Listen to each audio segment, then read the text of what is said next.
The sound of splintering plastic and metal echoed through the conference room as Julian Bennett fists smashed through the center of my prototype. 6 months of late nights, missed weekends, and meticulous calibration work scattered across the polished floor in a spray of components. My breath caught in my throat as I watched tiny custom machine parts skitter under chairs and roll toward the walls. "This is garbage," Julian announced, his voice cutting through the shocked silence. He turned toward the woman seated at the head of the table, instantly shifting into the smooth, practiced charm I had watched him deploy countless times. "We will start over with a real team." My legs felt weak beneath me as I stared at the destruction. That prototype represented everything. My vision for mechanical adaptive technology that worked without electricity, my answer to global accessibility problems, my future. And now it lay in pieces, deliberately destroyed in front of the one person who could have championed it. The client, Clara Thorne, had not spoken much during my presentation. Now she studied the scattered remains with an expression I could not read. Her eyes, sharp and assessing, moved from the broken prototype to Julian's satisfied smirk, then finally to my face. "Can I have your contact?" she asked quietly, her voice steady. The request caught me off guard. I fumbled in my pocket for my personal business card, the ones I had printed myself when Julian had forgotten to order them for me after my promotion. My fingers trembled slightly as I handed it to her. Julian's smile faltered, the corners of his mouth tightening almost imperceptibly. "Clara, I assure you our team will develop something much more aligned with industry standards." Roger approaches, he hesitated, searching for the right dismissive term, experimental, impractical for real-world application. Clara pocketed my card without acknowledging his comment. "Thank you for your time today. I will be in touch about next steps." Her words were professional, non-committal, directed at everyone and no one. As the meeting dispersed, I knelt on the floor, gathering the salvageable pieces of my work. Each component felt like a small wound in my hand. The titanium joint connectors I had designed to withstand extreme conditions. The pressure-adaptive hinges that required no electrical components. The weight-distributing frame that could be repaired with basic tools available anywhere in the world. "Leave it," Julian said, standing over me once the clients had left. "Maintenance will clean up." I looked up at him, my vision blurring slightly. "These are custom parts." "Parts for a project that is officially terminated," he replied, checking his watch. The design review committee agreed with my assessment. "We are moving forward with the standard electronic framework." "You never submitted my full documentation to the committee," I said, the realization washing over me. "You told me the meeting was next week." Julian shrugged. "I made an executive decision to fast-track the process. Your design was never going to meet market requirements." He straightened his tie. "Take the rest of the day. Clear your head. Tomorrow you will join Devon team on the sensor array project. A demotion not even thinly disguised. Before we continue further, thank you for taking time to listen to this story. If you are enjoying it so far, please hit the like button and subscribe to the channel for more content like this. Your support means everything, and your comments help me know what stories resonate with you. Now, let us get back to what happened next. My name is Roger Miller. I am a 58-year-old mechanical engineer with a specialty in adaptive motion systems. I had spent the last 2 years developing technology that could revolutionize mobility devices, prosthetics, wheelchairs, and assistive equipment that worked without batteries or complex electronics. While everyone else chased electrical solutions, I focused on mechanical innovations that would be more reliable, infinitely more affordable, and accessible globally. I joined the company straight out of graduate school, attracted by their mission statement about engineering solutions for underserved communities. I believed in that purpose with every fiber of my being. My mother had spent her career as a rural healthcare provider in regions where power outages were common. I had grown up watching people struggle when their medical devices failed due to power issues, problems that could be solved with better mechanical design. For 18 months, my ideas had been systematically sidelined. Julian had arrived as our new division head and immediately established himself as someone who valued flash over function. He preferred solutions that looked impressive in boardroom presentations, sleek, electronic, modern. The fact that such devices became useless paperweights without consistent power access was, in his view, a distribution problem, not a design problem. Julian was 38, possessed an expensive MBA, and wore suits that cost more than my first car, but he could not read a stress-strain curve to save his life.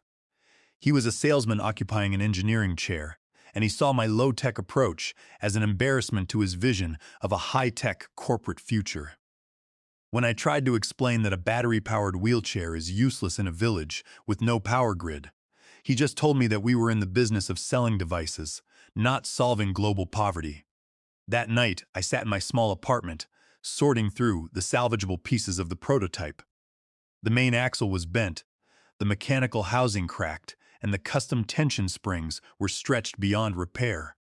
It was $5,000 worth of specialty materials, paid for out of my own pocket because Julian had refused to authorize the purchase order, reduced to scrap metal. I felt a familiar heat rising in my chest, a mixture of anger and exhaustion. I had spent 30 years in this industry, designing parts that went into machines all over the world, and I was not going to let a middle manager with a marketing degree sweep my life work into the trash. I pulled up my employment agreement on my laptop, specifically looking at Exhibit B, the Intellectual Property Exclusion Clause. I had spent 3 years in graduate school at Georgia Tech, developing the mathematical models for these mechanical linkages, and I had been very careful to list those patents as excluded from the company's standard invention assignment when I signed on. Julian thought he owned my brain, but the law said otherwise. I took a sip of lukewarm coffee and looked at Clara Thorne's business card on the table. The game was far from over. It was just shifting to a different board. 3 days after that disastrous meeting, my personal cell phone rang with an unknown number. Roger Miller speaking. This is Clara Thorne. The client's voice was unmistakable, carrying a quiet authority that cut through the noise of my small apartment. I would like to see more of your designs privately. My pulse quickened, a sudden spark of hope lighting up after days of frustration. I am not sure how much I can share outside company channels, Miss Thorne, I replied cautiously. I have to be careful with corporate NDAs. I understand your position, she replied, but I believe your approach has significant potential. Would you be willing to meet to discuss concepts only? I will not ask for anything proprietary, just your engineering philosophy and freehand sketches. We arranged to meet at a small workshop space near the industrial district. I brought only my personal sketchbook, nothing that belonged to the company. Just my own ideas that I could draw freehand. When Clara arrived, she was accompanied by a couple of her field coordinators. She introduced herself properly. She was not just a consultant, she was the chairperson of the Thorne Mobility Foundation, an organization that distributed assistive devices to over 60 countries worldwide. She was someone who dealt with real-world problems daily, not boardroom aesthetics. Your approach solves problems we have struggled with for years, Clara said, examining my sketches with practiced eyes. Battery dependency makes our devices useless in many regions. Even when we provide solar chargers, they are often repurposed for more immediate community needs, like lighting or charging communication devices. If a wheelchair motor burns out, or if the battery dies after 12 months, the device becomes a heavy piece of junk. We need mechanical resilience. My chest tightened with vindication. I wish I could build it, I admitted, but without access to company resources, it is impossible. I was demoted yesterday, and my lab access was restricted. Use our workshop, she interrupted, gesturing to the space around us. It was a large, well-equipped garage filled with welding gear, lathes, and racks of metal tubing. I am hosting the International Mobility Conference next month. Every major manufacturer and distributor will attend. I want you to demonstrate what is possible. Julian will be there, I said, the realization sinking in. He will see me, and he will use the company legal team to crush me. Clara's expression remained neutral. Yes, your manager has been invited. Does that concern you? It should have terrified me. But staring at the opportunity before me, the chance to finally demonstrate what I knew was possible, I felt something harden inside me, a resolve I had not known I possessed. Not anymore, I answered. For 3 weeks I maintained a precarious double life. During the day I worked on Devon team, dutifully running sensor diagnostics and keeping my head down. Julian grew increasingly smug, assuming I had learned my place. He would walk past my cubicle, make remarks about how nice it was to have team players who did not chase pipe dreams, and assign me mundane database entry tasks. I just nodded and went back to my work, keeping my mouth shut. But the moment the clock struck 5 p.m., I drove straight to Clara workshop. At night, I rebuilt my prototype, making improvements I had only dreamed of when constrained by company resources. The foundation facilities were not as advanced as my company, but they had something more valuable. Artisans who regularly repaired devices returned from the field. One of them was Toby, a veteran wheelchair repair specialist who had spent 15 years servicing equipment in East Africa. "This joint fails constantly," Toby said, pointing to the mechanical link on my initial design. "Dust and sand get in here and lock it up within months. You need something sealed and simple." I redesigned it that night, creating a sealed bearing system using standard bicycle parts that could be cleaned with nothing more than a damp cloth and lubricated with cooking oil if necessary. Toby nodded in approval. "Now, that is something a local mechanic can fix in 10 minutes. We worked until a.m. most nights, using standard steel tubing and mechanical components that could be sourced in any hardware store in the world. We were not just building a wheelchair. We were building a platform that could be customized for any local environment." By the end of the third week, we had not just my rebuilt original design, but 3 additional prototypes addressing different mobility needs. We had a low-cost prosthetic knee joint that adjusted its resistance based on walking speed, using simple springs and mechanical friction, a mechanical elbow support for agricultural workers, and a terrain-adaptive wheelchair that could traverse muddy paths without tipping. "Are you ready for tomorrow?" Clara asked, stopping by for a final check. I ran my hand along the main mobility device. "I have been ready for 2 years," I replied. "I just needed someone to see it." The day of the conference arrived with a storm that matched my nerves. Rain lashed against windows as I transported my prototypes to the exhibition hall, each covered under waterproof tarps. I had called in sick to work, sending a brief message to Devin that I had a fever. By noon, my display was ready, but concealed behind partition walls that Clara had arranged. My work would remain hidden until my scheduled demonstration. I peeked through a gap in the partitions as attendees began filling the hall. Industry leaders, government representatives, and medical professionals from across the globe mingled between elaborate company displays. The anxiety that had been building in my chest for weeks threatened to overwhelm me. "Breathe," I whispered to myself, pressing my palms against my thighs. Through the crowd, I spotted Julian arriving with our company delegation. He moved confidently between groups, shaking hands and laughing. He was in his element, holding a glass of champagne, showing off the sleek electronic wheelchair prototype that our company was pushing. A device that cost $25,000, required a constant power connection to charge, and was packed with sensors that would break at the first sign of dust. He had no idea I was here, no idea what was coming. At precisely 2:30 p.m., Clara stepped onto the small stage at the center of the hall. The crowd quieted as she welcomed everyone to the Foundation annual conference. "Today is about innovation that serves real needs," she said, her voice carrying through the space. "Not technology for its own sake, but solutions that work in every context, from urban centers to remote villages." Her eyes found mine across the room. "Our first special demonstration embodies that philosophy. Please welcome mechanical engineer Roger Miller." The partition walls were pulled back as I stepped forward. Murmurs spread through the crowd as people recognized the mobility devices arranged before them. Not as sleek or flashy as the electronic versions dominating the industry, but visibly different in design and function. My gaze caught Julian's face in the crowd. The shock, the confusion, the dawning horror as he recognized me, and the implications of my presence. He actually dropped his glass of champagne, the liquid splashing onto his expensive leather shoes. I savored that expression for one heartbeat before turning my attention to the wider audience. "These devices address different mobility needs," I began, my voice steadier than I had expected, "but they share core principles. They function without electrical power, they can be maintained with basic tools, and they can be manufactured at a fraction of standard costs." I moved to the first prototype, the wheelchair with my adaptive terrain system. This design reduces production expenses by 60% while increasing durability by 300%, I explained, demonstrating how the mechanical system adjusted automatically to different surfaces. I invited an attendee, Dr. Ronald, a well-known rural health coordinator, to test it over a sample of rough terrain we had installed in the hall. As Dr. Ronald navigated the gravelless and sand with ease, the crowd broke into murmurs of approval. It can be maintained indefinitely in areas without consistent power or specialized technicians, I added. Questions erupted from the crowd. I answered each one methodically, demonstrating features, explaining mechanical principles, showing repair procedures. Manufacturing representatives pushed forward with business cards.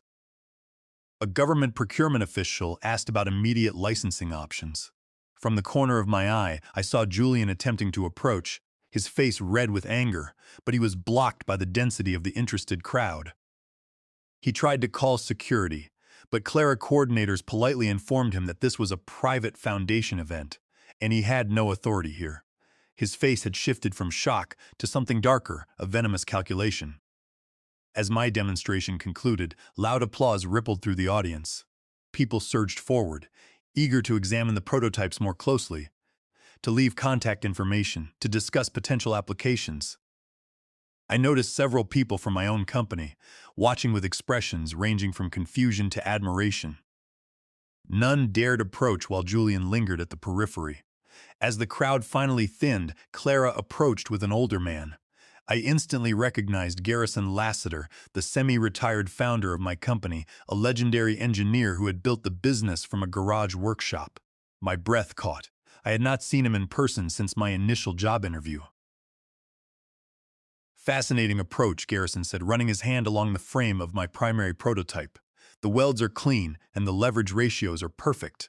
Especially strange since your manager claimed these mechanical concepts were thoroughly explored and abandoned as impractical." My stomach dropped. "He what?" "He has been dismissing your work across the industry," Clara explained, her tone matter-of-fact.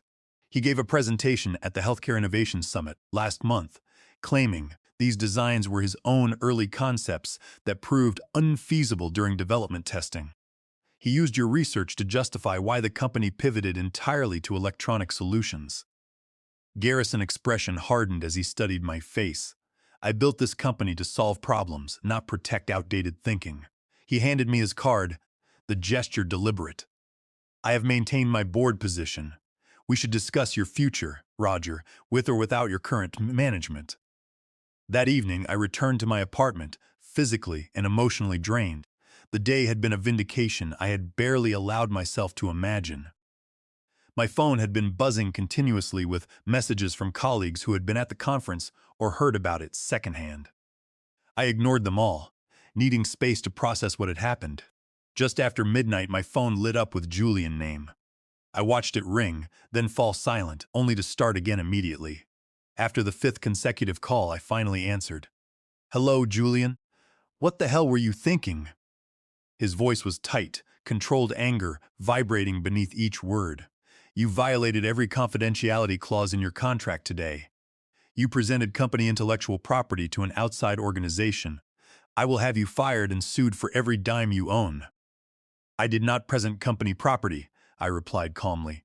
"Every prototype at that demonstration was built with my own hands using foundation resources based on my original concepts." "Your concepts were developed on company time," Julian snapped. "The company owns everything you think of while you are on our payroll." "My concepts predated my employment," I cut in.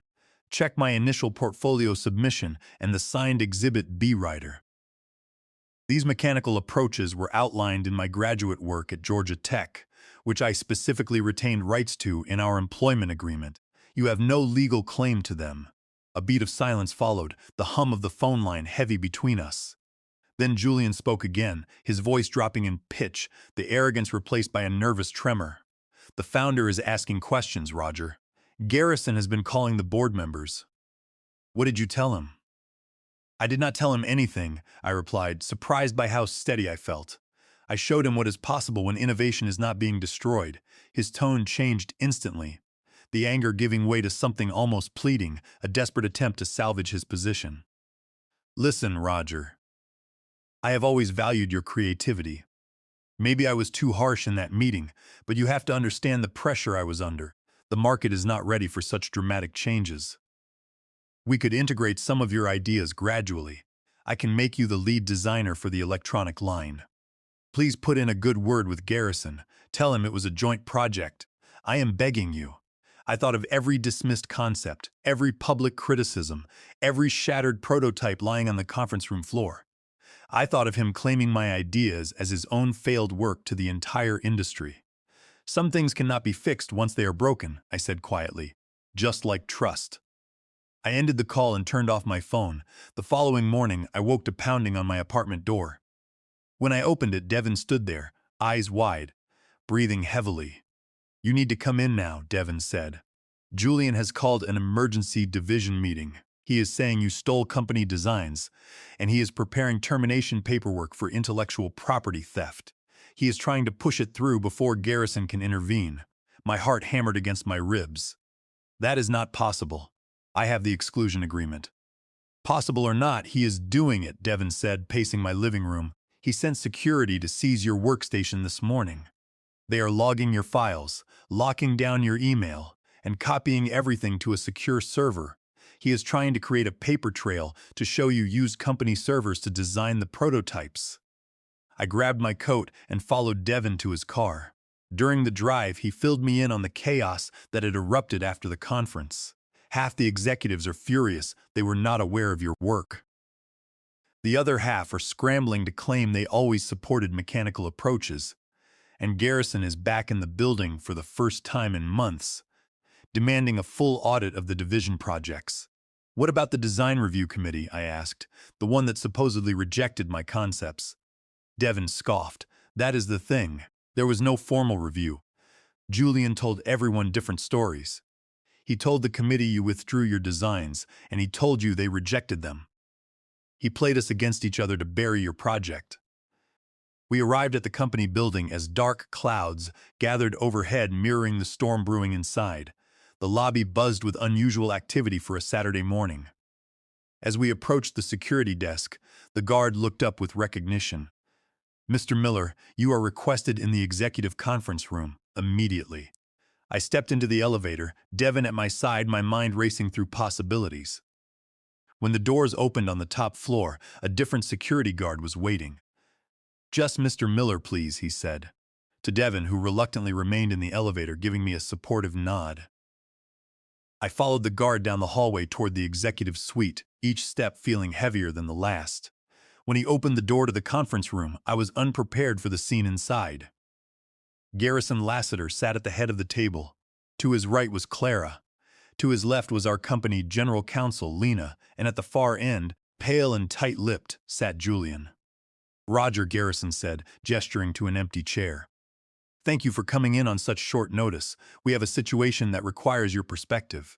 I sank into the indicated chair, acutely aware of every eye in the room fixed on me through the floor to ceiling windows behind Garrison. Lightning flashed across the darkening sky, casting momentary shadows across the tense faces around the table. I understand there is some disagreement about the origin of the prototypes displayed at yesterday's conference. Garrison began, his tone measured. Julian has raised concerns about potential intellectual property violations. Julian leaned forward, a folder open before him, his voice reclaiming some of its sharp corporate edge. Roger Designs utilized proprietary mechanisms developed under company resources. The demonstration was unauthorized and represents a clear breach of contract. We have logged his workstation activity, showing he accessed these design files during office hours. My pulse quickened as Garrison turned to me. Would you care to respond to these allegations, Roger? I took a deep breath, gathering my thoughts. Every component in those prototypes was designed and built by me using foundation resources based on conceptual work I developed during my graduate studies at Georgia Tech. Work specifically excluded from my employment agreement under Exhibit B. I only accessed my own personal files on my workstation to reference the mathematical models, which are my legal property. Julian waved a paper dismissively. Convenient, but irrelevant. Any similar concepts were substantially transformed using company resources during your employment. Furthermore, you signed the Intellectual Property Assignment Rider last year, transferring all rights of your adaptive motion systems to the company. He slid a document across the table. It was the Exhibit B Intellectual Property Assignment Rider. And at the bottom was a signature that looked like mine. I stared at the document, my blood running cold. I never signed this, I said, looking up. This is not my signature. Julian smirked. It is on the official document submitted to HR. General Counsel Lena, with silver-streaked hair, leaned forward and adjusted her glasses. Roger, we had our forensic handwriting experts review that document this morning, along with 3 years of your signature records. The signature on this rider is a clear forgery. Julian's face went completely pale, the smirk vanishing instantly. That is impossible, Lena continued, her voice clinical. Under California Penal Code Section 470, forgery of a legal instrument or contract is a felony. In contract law, a forged signature renders the entire document void ab initio, meaning it is invalid from the beginning. It has zero legal standing. Furthermore, Lena said, turning to Julian, Roger graduate thesis is officially registered with the Patent Office under 35 U.S.C. Section 261, which requires all assignments to be in writing. Since this assignment is a forgery, the company has zero claims to his graduate research. In fact, Julian, your unauthorized use and presentation of Roger graduate work at the Healthcare Innovation Summit last month constitutes a direct violation of the Defend Trade Secrets Act under 18 U.S.C. Section 1836. You misappropriated his trade secrets to promote your own division strategy and discredit his work. By forging legal documents, committing federal trade secret misappropriation, and actively sabotaging our relationship with our largest potential client, Clara Thorne, you have committed a severe breach of your fiduciary duty of loyalty and care to this corporation under California Corporations Code Section 309. You have exposed this company to massive civil liabilities and federal penalties. Julian opened and closed his mouth, his smooth confidence completely shattered. He looked at the board members, then at Garrison, but found only cold silence. Garrison stood up, his towering frame casting a shadow over the table. I built this company on integrity, Julian. Not on fraud, forgery, and the destruction of our own engineers' work. You were hired to lead this division, not to run it like a personal fiefdom. You are terminated, effective immediately for cause.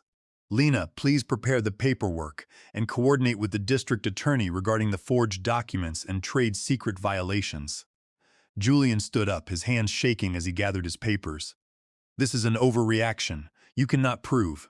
Security, Lena said, pressing a button on the intercom. Please escort Mr. Bennett from the building. He will surrender his badge immediately. As Julian was led out of the room, the heavy oak doors clicked shut, leaving a quiet calm in the boardroom. Garrison turned to me, his expression softening. Roger, I owe you a sincere apology. I trusted the reports Julian gave me, and I did not look closely enough at what was happening in the development lab. This company should have been championing your work from day one. I appreciate that, Garrison, I said, feeling the weight of the last 2 years finally lift. Moving forward, Garrison said, we want to establish a new division focused entirely on mechanical adaptive technologies. With you as the director, Clara Foundation has already proposed a formal partnership to distribute these devices globally. We want to start production immediately. I looked at Clara, who gave a supportive nod. I would be honored, I replied, but I want complete autonomy over the design direction, and I want Devin as my assistant director. Garrison smiled. Agreed. Let us build something that actually helps people. 3 months later, the first shipment of our mechanical wheelchairs left the factory floor, headed for distribution centers in 12 countries. Sometimes the most effective revenge is not about destroying your enemies, but about creating something so valuable that they are forced to watch your success from the sidelines. Success that speaks for itself needs no further vindication.